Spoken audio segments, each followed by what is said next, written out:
extremely pleased to have Dr. Craig Robinson. Craig, Leo. Good to see you. So Craig, welcome to the program. Thank you, Leo. Thank you for joining us. We want to start with a definition of denial. Well, denial can involve a belief, an attitude, or even a behavior, but it's a process where individuals engage in to try to minimize or reduce pain or harm or bad feelings. But denial is a terribly broad concept. I sometimes look at a continuum. On one extreme, let's say you have a hospitalized psychotic patient who's on medication and sometimes needs restraint, who's adamantly denying that he's mentally ill.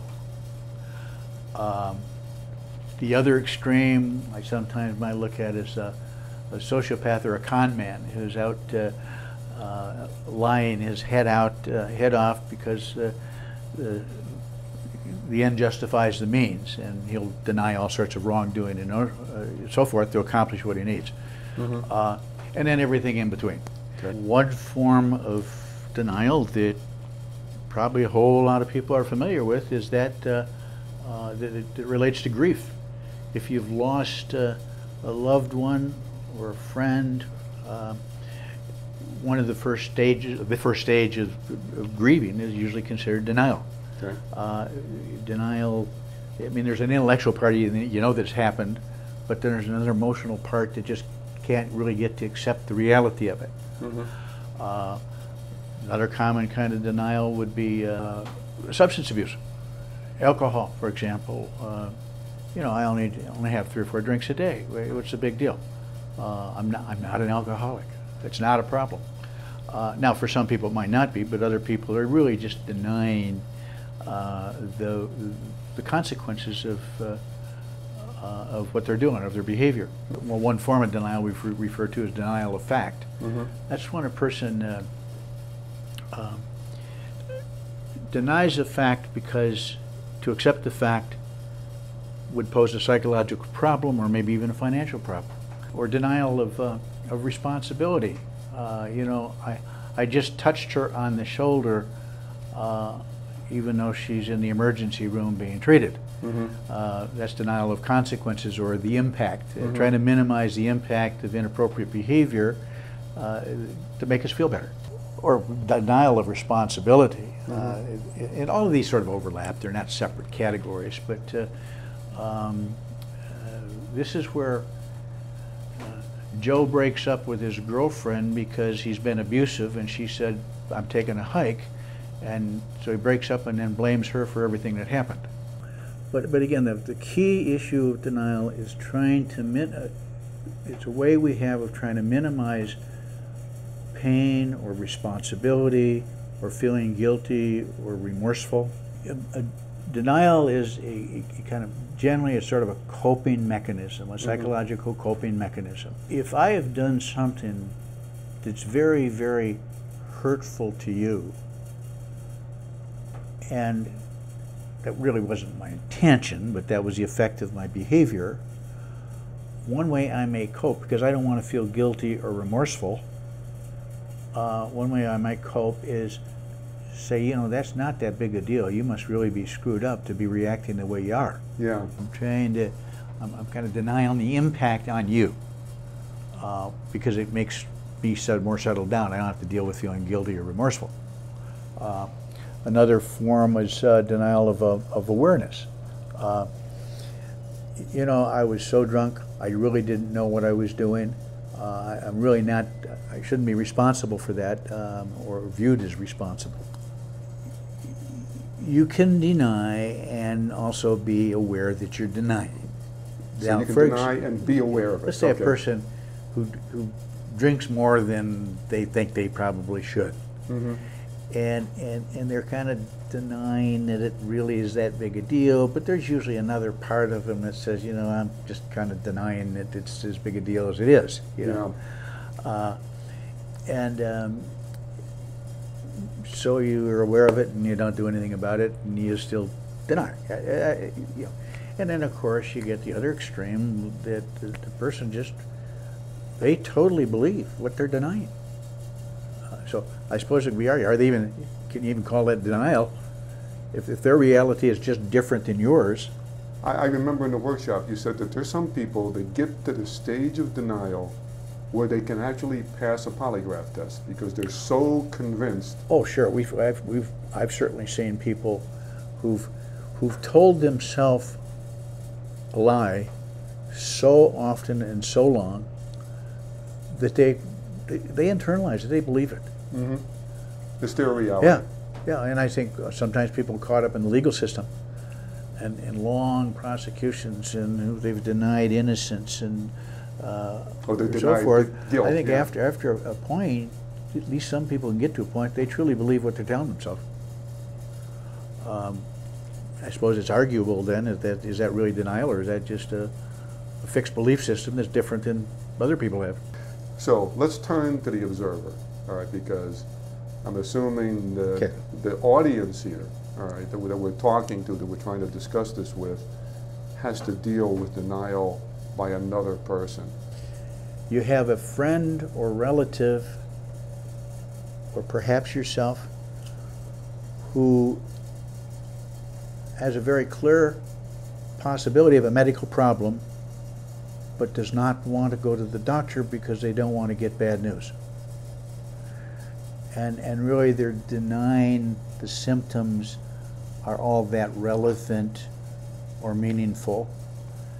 And you as the observer, as the concerned relative, are hearing that and are going crazy because they won't get medical attention that you believe they need to at least screen out or possibly treat a big problem.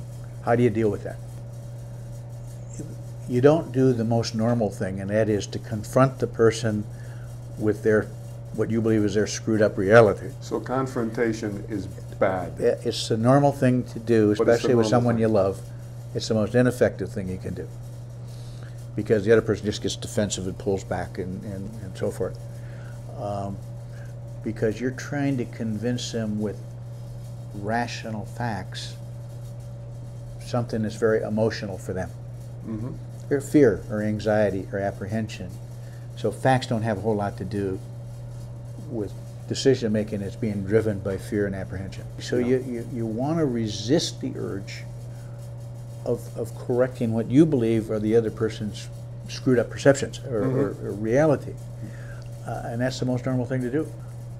One strategy is to say, well, you know, I recognize we have different levels of concern about your problem, and it's not my body, it's yours.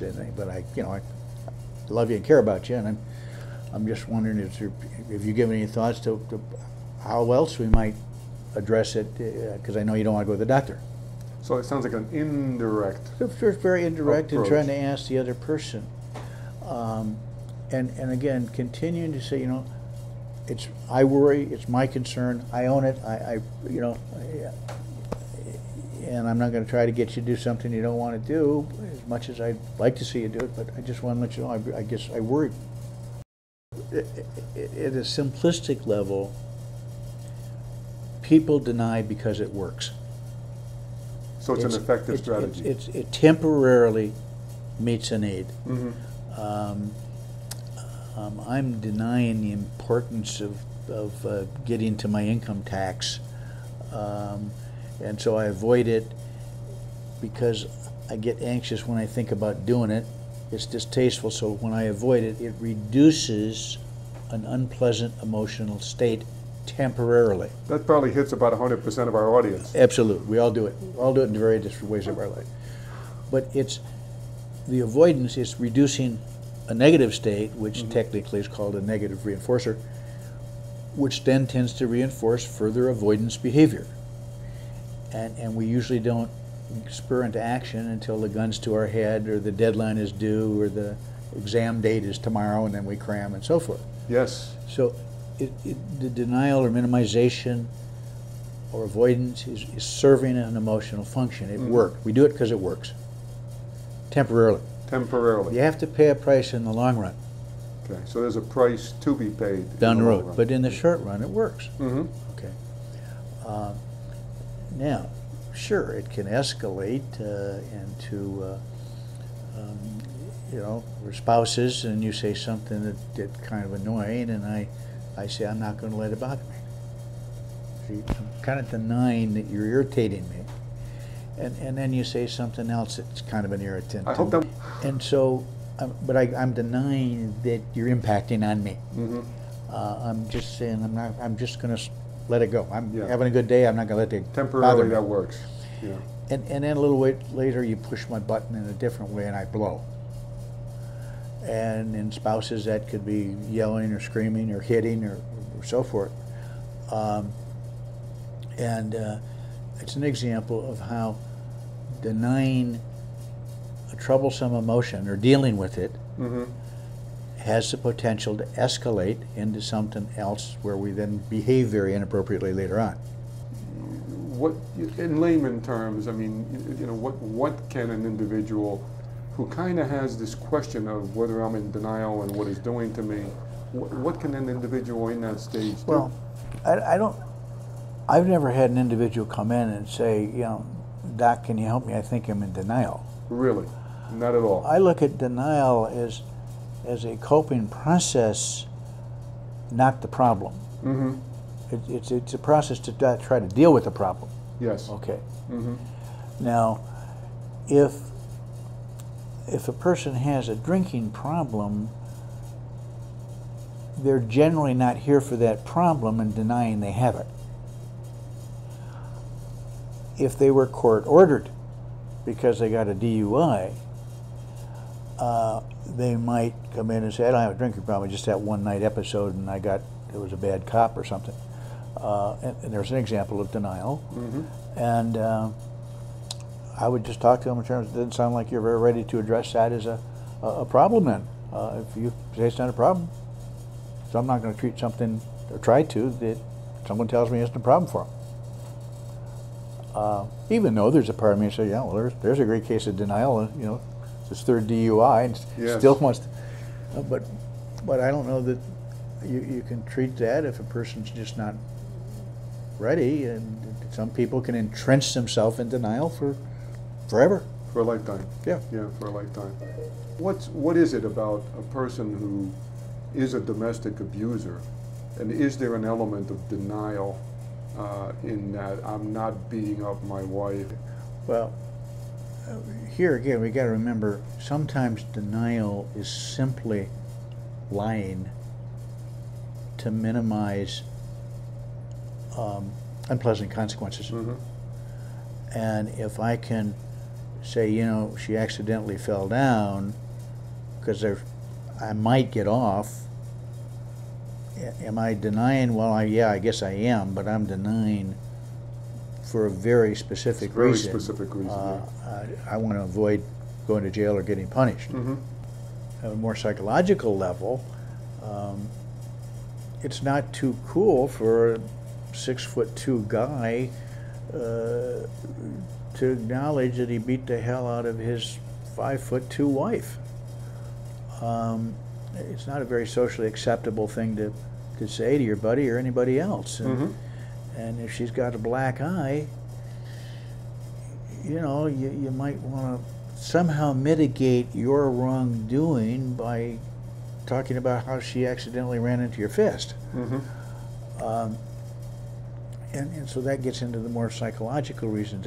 That's that kind of denial to try to minimize remorse or guilt or a sense of wrongdoing. Yeah.